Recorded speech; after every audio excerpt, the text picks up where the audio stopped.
Halo, perkenalkan nama saya Husain Muhammad dengan NIM 25021655536 dari jurusan Teknik Informatika BINUS Online Learning. Perkenalkan, nama saya Muhammad Ifaldi Mufli, NIM 2502157963, jurusan Teknik Informatika BINUS Online. Halo, perkenalkan nama saya Arya Farizal Alfi dengan NIM 2502165542 dari jurusan Teknik Informatika BINUS Online Learning. Pada video kali ini, kami akan membahas tentang algoritma pemrograman menggunakan bahasa C. Nah, untuk learning outcome-nya yaitu pertama, kita dapat memahami konsep dasar input atau output data dalam bahasa pemrograman C. Yang kedua, teman-teman dapat menguasai penggunaan struktur kontrol if else untuk pengambilan keputusan. Dan yang ketiga adalah memahami penggunaan loop for dalam literasi data. Nah, berikut adalah sumber yang kami dapat untuk materi input-output data ada dari Petani Code. Berikut adalah linknya. Yang kedua, untuk materi if else kami dapat dari Dunia Ilkom. Ini ada linknya juga. Dan yang ketiga, ada materi looping for itu dari BINUS. Input atau output. Input merupakan data atau perkumpulan data yang dimasukkan oleh user yang dibutuhkan untuk keperluan membuat sebuah informasi. Sedangkan output merupakan hasil informasi yang didapat dari pengolahan data inputan. Berikut adalah contoh code untuk input dan output. Kita dapat melihat di sini codingnya ada eh, variabel nama dideklarasi dengan tipe data varchar dengan length 20 karakter. Lalu di bagian printf adalah memasukkan nama. Memasukkan nama ini merupakan label doang. Yang ketiga itu adalah bagian scanf. Di sini adalah persen scan, ada koma dan nama, yaitu persen scan itu merupakan bentuk dari tipe datanya yaitu string. Nama itu diambil dari variabel yang di atas yang kita input akan ditampung di variabel nama. Lalu ada printf n untuk mengeprint batas garis. Lalu printf lagi hasil akhir yaitu nama kamu adalah sesuai dengan apa yang kita input tadi. Nah, berikut ada outputnya. Kira-kira outputnya akan seperti ini. Memasukkan nama, contoh memasukkan nama saya Hussein. Lalu akan keluar output yaitu nama kamu adalah Hussein. Pada kesempatan kali ini, saya akan membahas struktur pemrograman if else dalam bahasa C. If else sendiri terbagi menjadi dua bagian, yaitu if adalah salah satu pernyataan penyeleksian yang memungkinkan kita untuk memanipulasi aliran jalannya program berdasarkan kondisi. Else adalah pilihan terakhir yang akan dijalankan jika semua pilihan suatu kondisi tidak memiliki nilai benar atau true pada kondisi yang ada. Else merupakan pernyataan opsional yang digunakan berdasarkan kebutuhan. Jika tidak menggunakan pernyataan else, maka keseluruhan dari pernyataan if akan diabaikan. Berikut ini adalah contoh kode program if else dalam bahasa C. Nah, ini adalah output program dari kode yang sudah dibuat sebelumnya. Pada kondisi pertama, itu menampilkan output berupa angka 5.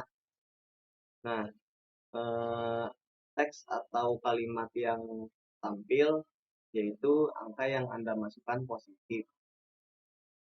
Pada kondisi kedua, itu menampilkan suatu kondisi bilangan minus, dan output yang dihasilkan berupa teks atau kalimat, yaitu angka yang Anda masukkan negatif. Dari output ini tampil itu karena kode program yang dibuat sebelumnya. Mari kita bahas kode program yang sebelumnya dibuat. Nah, ini adalah kode program dari if else itu sendiri. Pertama-tama kita membuat tipe data integer dengan variabel angka. Untuk memasukkan atau menampilkan suatu kalimat, kita menggunakan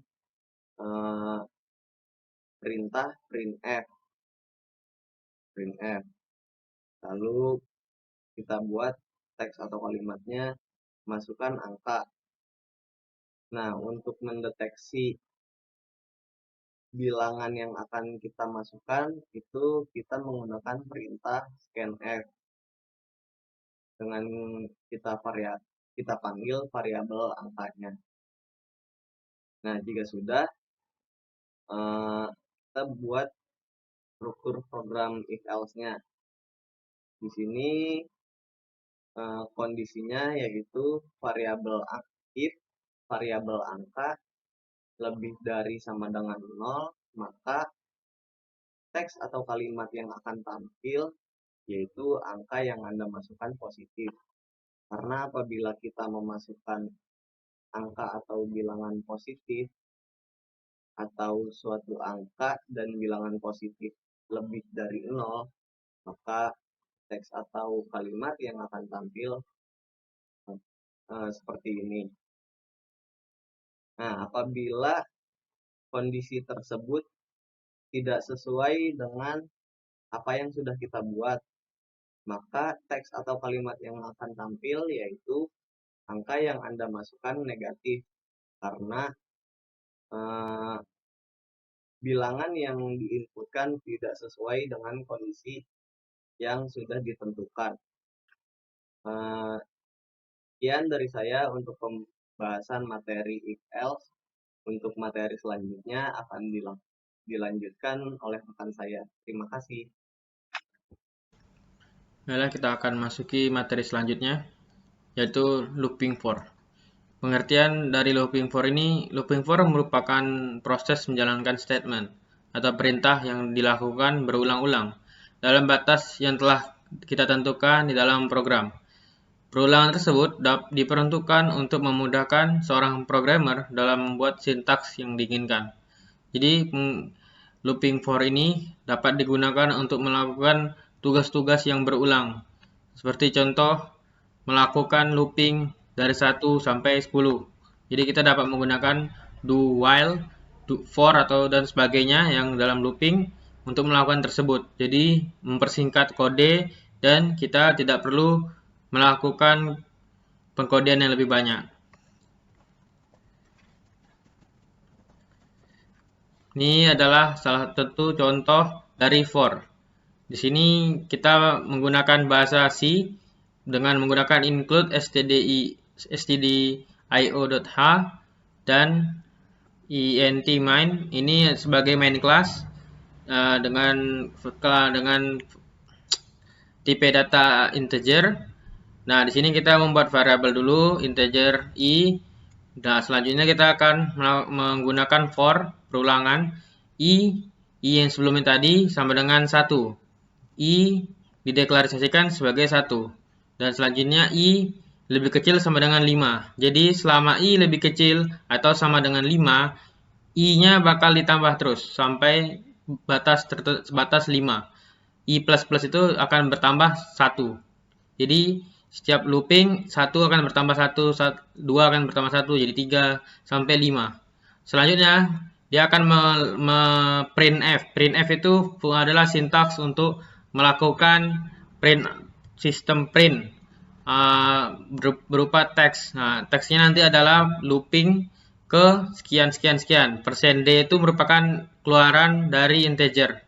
Nah, nanti integer keluarannya adalah I. I itu adalah 1. Jadi nanti akan keluar tulisan looping ke 1, 2, 3, 4, dan 5. Seperti ini. Ini adalah hasil dari loopingan. Baiklah, kesimpulan dari pembelajaran ini, kita telah menjelajahi konsep dasar algoritma pemrograman menggunakan bahasa C, dengan fokus pada input, output data, struktur kontrol, if, else, dan loop for. Berikut adalah poin-poin penting yang dapat diambil. Input atau output data. Memahami konsep input-output data sangat penting dalam mengembangkan program. Dalam bahasa C, kita menggunakan fungsi printf untuk output dan scanf untuk input. Dengan memahami cara kerja fungsi-fungsi ini, kita dapat mengambil dan menampilkan data dengan efisien. Struktur kontrol if-else. Struktur kontrol if-else ini memungkinkan program untuk membuat keputusan berdasarkan kondisi tertentu. Dengan menggunakan if-else, kita dapat mengarahkan aliran program ke berbagai cabang berdasarkan kondisi logis yang telah kita tentukan. Loop for digunakan untuk melakukan iterasi atau perulangan dalam jumlah tertentu. Ini sangat bermanfaat ketika kita perlu melakukan operasi yang sama berulang kali pada sekelompok data atau dalam rentang tertentu.